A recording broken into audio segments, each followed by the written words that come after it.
Rogue One. Don't know where to start. Probably going to offend a lot of people.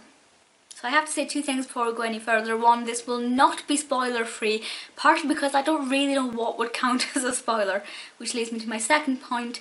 I'm pretty ignorant when it comes to Star Wars, by which I mean I've seen 4 of the films, I think, I can't remember which ones, but it's just something I've really struggled to get into because there are so many new characters and terms to get used to that I kind of feel like I'm not worthy of being a fan, because already so many people know so much about it. I'd be like encroaching on this fandom that I'm kind of really lacking in knowledge about.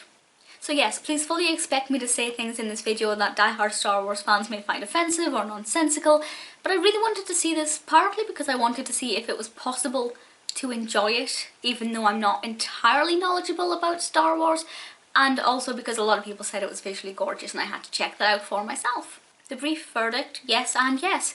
Yes, it was still enjoyable. Yes, it was visually compelling. Having said that, it's not entirely perfect from my point of view.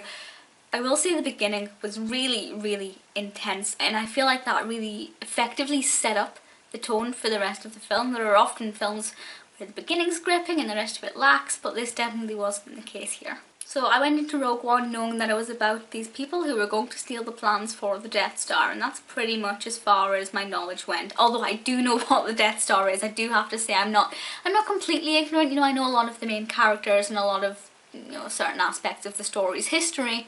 So I think I had enough knowledge to be able to follow it quite well, but I would say if you've never even heard of Star Wars, then good luck.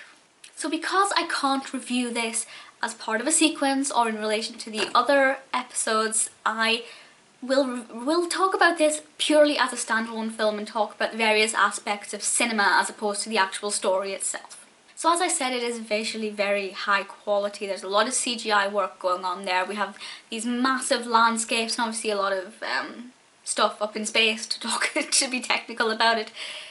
And for me, it felt like it was done really well. It was very powerful, very impressive, and I have no issues with the visual quality.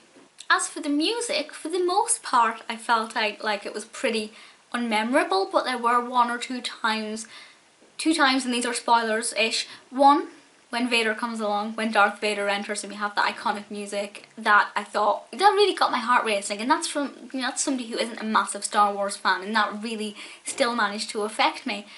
And then I thought the music towards the end that carried us through the final few scenes was really emotive.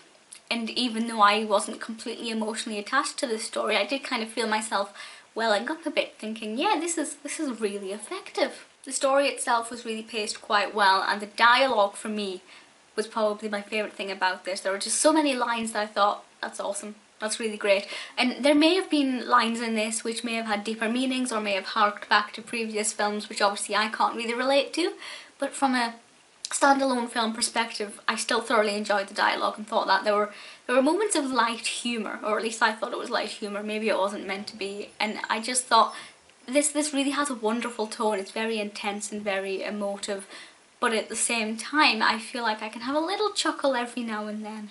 I think Felicity Jones did a wonderful job, and K2SO is brilliant. I think he is a fantastic character. He's very funny, and he is, as far as a robot can be, absolutely adorable. So really, I have no complaints. I know there is one thing that a lot of people have got issues with that I've seen from other reviews, and that's the use of Peter Cushing. Now, I will be honest, had I not been fully engaged when I was watching this and hadn't realised it was Peter Cushing, I probably would have thought, that's a normal actor, that's not CGI. And that kind of got me a bit worried, because I thought, if you can make a CGI character look that realistic, why do we even have actors? You know, it means that in like 50 years time or something, an entire live action film could be made entirely CGI, and that's kind of a really worrying thought about where the film industry is actually going.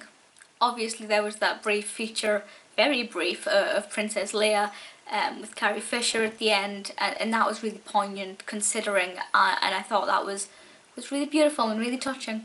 So I enjoyed it, and I would watch it again, not necessarily because I enjoyed it that much, but because I'm really curious to go back and rewatch the Star Wars films that I've seen and watch some of the others as well, and then see how I feel about this once my knowledge grows further, because I'm so desperately trying to get into Star Wars. You know, the films that I have seen, I thoroughly enjoyed. So if you have any kind of pointers or advice on how I can get into Star Wars, if you are a big Star Wars fan, I would really love to hear those. If you've seen Rogue One, let me know your thoughts, and I'll speak to you all soon. Bye.